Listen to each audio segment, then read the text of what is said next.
I'm gonna interrupt you, Mr. Lee. You're on a non-reporting probation anyway. So if they've But had you reporting monthly, yeah, you didn't have to do that. I said that originally, but they told me that the judge don't make the rules here. That was the quote that they. Who told you that? Oh, hold on. Mr. Flanagan, call Mr. Farmer right now. Call him right now. Woo! Yes. It's gonna be a great day. Welcome to another jaw-dropping courtroom moment, but today, the spotlight isn't just on the defendant, it's on the entire system. What starts as a simple probation check-in spirals into a full-on exposure of abuse, misinformation, and a judge who refuses to be disrespected. You'll meet Mr. Lee, a young man doing everything right, paying off over $30,000, finishing his court-ordered classes, and checking every box. But behind the scenes, he was being forced to do things the court never ordered. And when Judge Bryant hears about it, she goes off. This is a case where the judge herself becomes the hero, and the courtroom turns into a battleground for truth. You'll witness illegal probation demands, shady drug tests, and a probation officer who's lucky she no longer works there. So stick with us, because by the end of this video, you'll be cheering for Judge Bryant and wondering how many others are being misled just like Mr. Lee. Let's break this down, moment by moment. You can start your camera. All right, thank you. Okay, this is case number 235981901. The people of the state of Michigan versus Jalen Samuel Lee. Defendant is charged with one count of embezzlement, and today is the date set for review. Mr. Miles, your appearance, please. Good morning, Your Honor. May it please the court, Douglas Miles, P4916 on behalf of the defendant, Mr. Lee, who is appearing by Zoom. Sir, could you state your full name for the record? Jalen Lee. All right, Mr. Lee, today is the day set for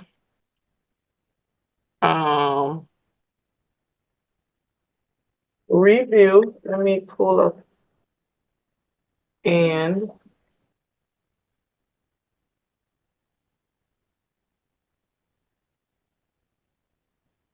thought I just, oh, I did. Okay. Today is the day set for review. And according to Miss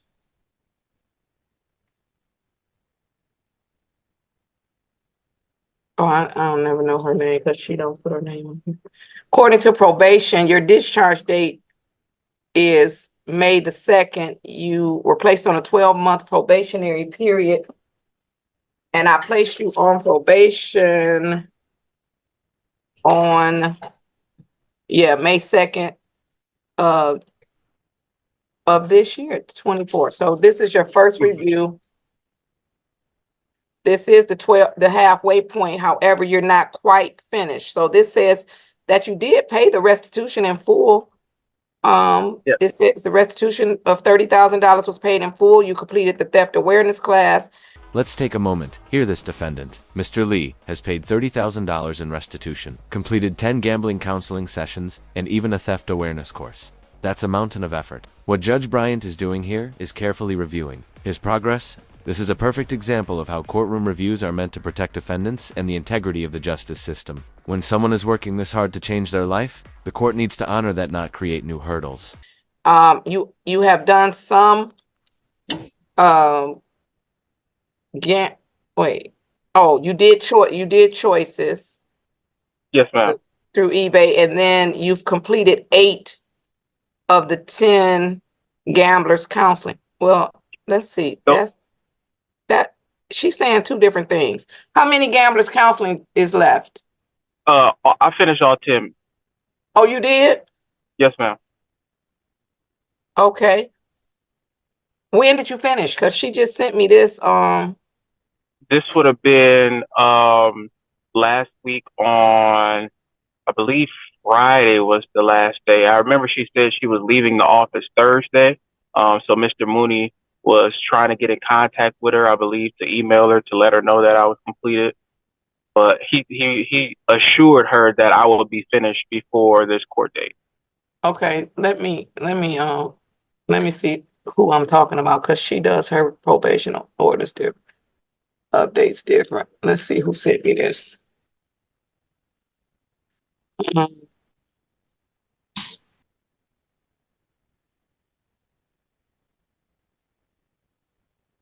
All right, Mr. Flanagan.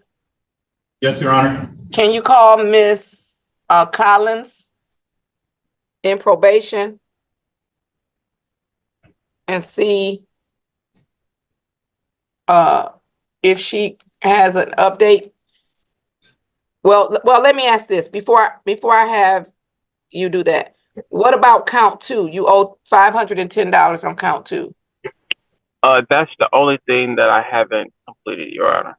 Okay. All right. Well, then don't worry about calling her, Mr. Flanagan. So let's do this. How long do you think it'll take for you to complete or pay the $510? Now here's where the situation gets muddy. Mr. Lee mentions he still owes $510, but he's just started a new job. He's not asking for a pass, he's asking for time. And Judge Bryant, she listens. No threats, no lectures, just realistic planning. Let me ask you this, would your judge do the same? Let us know in the comments. Should more courts offer flexibility like this when defendants show genuine effort? I started a new job within 2 days. So my first paycheck within basically 2 weeks, I'll be able to pay it. You gonna give us all your money? I don't know how much check is. Don't give me saying it's all your money. I mean, it's literally been all my money. So. Right. But yeah. I can give you a couple of months if you want a couple of extra months. I can give you a couple of months. I mean, yeah, that will work better. Absolutely. Whichever one works. All right. I mean, 'cause today is just the halfway point. So you're not technically scheduled to be discharged from probation. The 12 months, you're not scheduled until May 2nd. I could give you a date in late January if that'll be better for you. Yes, ma'am. That'll work. Mr. Miles, is that acceptable? It is acceptable, Your Honor. It's possible I might be out of the country, but I'd be able to get another attorney to stand in for review. All right. And also, if he completes it, so let me give a date. I'll give a date first. And then if he completes it and pays the money, you could send an email to Mr. Flanagan and I can discharge him without you coming. Okay, that sounds great. All right. So I'll put it on the docket for January let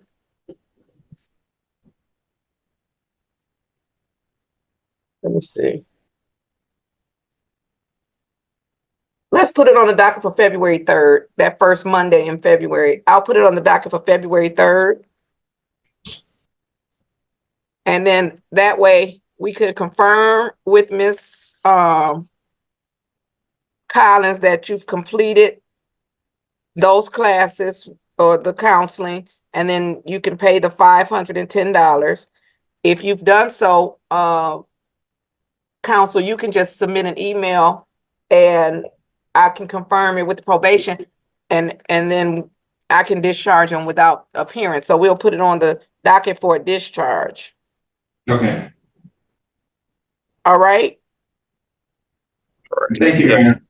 All right, you're welcome. So February 3rd, Mr. Flanagan, let's put it on the docket for, well, no, not 9:45, because that will denote money. That'll denote money only. Just put it on for the regular time, 10 o'clock, and then we'll see where we are. Excuse me, Brian. Ms. Bryant. So up until this point, I'm still expected to check in regularly. So far, things are smooth routine review, cooperative defendant, reasonable judge. But here's where it flips. Mr. Lee's about to ask a simple question. Do I still need to check in? And that's going to light a firestorm. What follows is one of the wildest and most empowering courtroom corrections we've seen in a while. Buckle up. And do the normal probation process until January. What do you mean by that? Tell me what do you do? What's the normal probation process? Well, because originally they were telling me that once I came into this review, I could have the potential to be discharged from the probation since I did all the classes and everything like that. So here, right now, I'm gonna interrupt you, Mr. Lee. You're on a non-reporting probation anyway. So if they've had you reporting monthly, you didn't have to do that. I said that originally, but they told me that the judge don't make the rules here. That was the quote that they. Who told you that? Oh, hold on. Mr. Flanagan, call Mr. Farmer right now. Call him right now. Ooh, yes. It's going to be a great day. There it is. The judge don't make the rules here. That's the line. That's the exact moment Judge Bryant goes from calm to absolutely done. Think about the implications. Court-ordered probation, overridden by someone in the probation office. That's not just bad practice, it's borderline illegal. Judge Bryant's response, swift, loud, and righteous. She demands a live call with Mr. Farmer. She's not letting this slide, not today. Call him right now. I need you to tell us who told you that. Call them right now. Matter of fact, you can call Mr. Wade too. Call them right now. Because I'm about to. Yes. I like Yes, you, Mr. Lee. I like you. You didn't even mean to tell on them, but you did. Yeah, I didn't. It's Miss Bryson. She's no longer there anymore. That was the former probation officer that Well, I had. let me make sure they have a meeting with probation while you on here. Let's make sure they have a meeting with the probation, because if I ever hear somebody say that again, I'm gonna hold them in contempt. Understood. Yeah, but we gonna do this right now. Oh, I'm so excited. This turned out to be a great Tuesday. But you did not have to report, Mr. Lee. You were not supposed to be reporting on a monthly basis. And we getting ready to nip that in the bud right now. I'm so excited for my future and yours. Let's be crystal clear here. Mr. Lee was placed on non-reporting probation. That means no monthly check-ins, no drug testing unless ordered by the judge. And yet, he's been showing up every month, paying out of pocket, peeing in cups for no reason. Judge Bryant isn't just upset, she's furious, and rightfully so. What would you do if someone in the government office forced you to follow rules that didn't exist? Let us know, have you or someone you know ever dealt with probation overreach? So to answer your question, you do not have to report. Now, what you have to do is let us know when you finish those classes, the counseling. So you can in fact have them send it to Mr. Flanagan. But I want you to stay on here so Mr. Farmer can hear it from you. I'm gonna tell him what you said, and then I'm gonna ask you, did you say that in front of the supervisor, so we can make sure that no other probation officer ever tells anybody else that I don't make the rules. I am the rule. I mean, I don't even understand what. Yeah, I thought so. I thought so too. You should have told them that, and then you should have just not shown up. Nothing would have happened to you. Nothing. I just was nervous. I didn't want to get violated. I was just trying to follow the rules. You said Mr. Farmer is logging in right now? Yes, Your Honor. He's not logging in. He must not have been at his computer. And it is correct that Miss Bryson is no longer with. That could be part of the reason she's not here, because she thought the judge didn't make the rules. I don't know why she's not here anymore. Yeah. So, Your Honor, my understanding is that the requirements of Mr. Lee are that he complete the payment of $510 and provide proof that he's completed the Gamblers Counseling classes. Right, and then I'm going to discharge him without him ever having to go see probation again. See how that works? Because I do make the rules, Mr. Lee. Yes, ma'am. All right, I'm just gonna have to let him see the tape, because I'm not gonna hold you here. He didn't log right in, and so I'm not gonna hold you. But you don't have to report to them. So I did notice on the Register of Action there was a report day. Oh, maybe you just had a report day. Yeah, I had one the other day. It's been monthly, and then I'll go do the drug screen as well. Every drug month. screen? They've been having me do a drug screen. I was like, I don't even smoke, or my case had nothing to do with anything, drug related, but I've been doing a drug screen every month. Mr. Lee, let me apologize on behalf of the court.